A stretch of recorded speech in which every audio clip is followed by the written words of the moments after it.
Hello there, and welcome to QHuman version 0.5.8.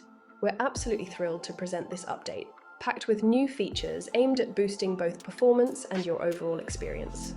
Upon starting the app, you will be cheerfully welcomed by our new welcome window.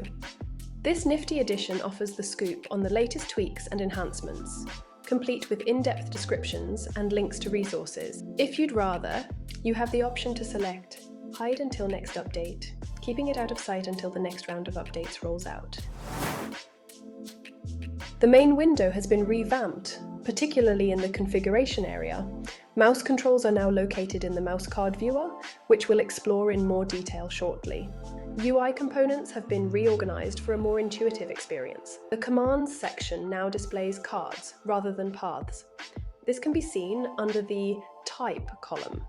The column formerly known as Action Paths is now fittingly titled Paths.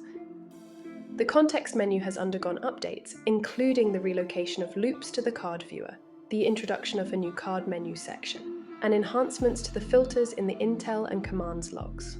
Let's dive into the improved recording features. Let's start by creating a mouse card. Simply hit Record Path and perform a quick click. This action creates a click release path.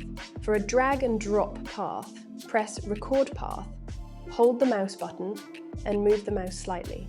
Just a heads up, if you hold the click without moving the mouse, it'll record the time held duration, but you'll end up with a click release path.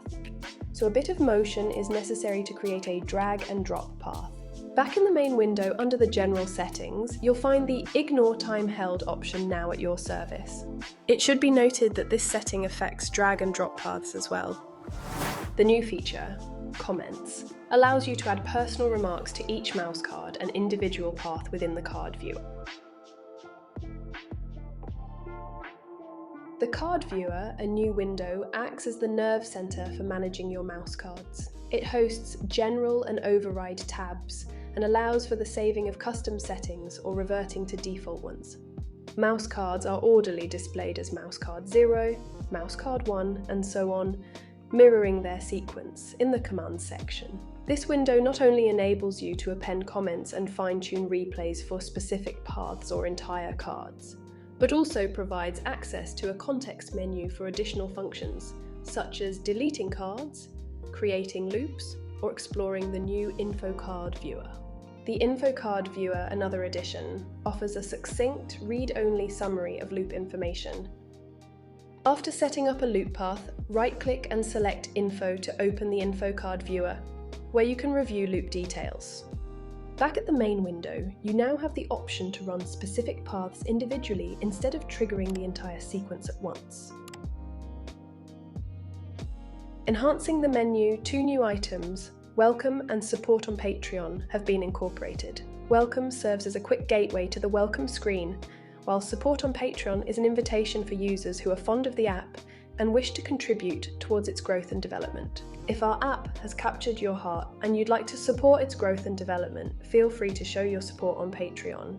For our cherished Patreon supporters, we offer exclusive Discord access and a chance to partake in beta testing. Your support of QHuman is appreciated beyond words, and we're endlessly grateful. We eagerly await your involvement and feedback. Till we meet again,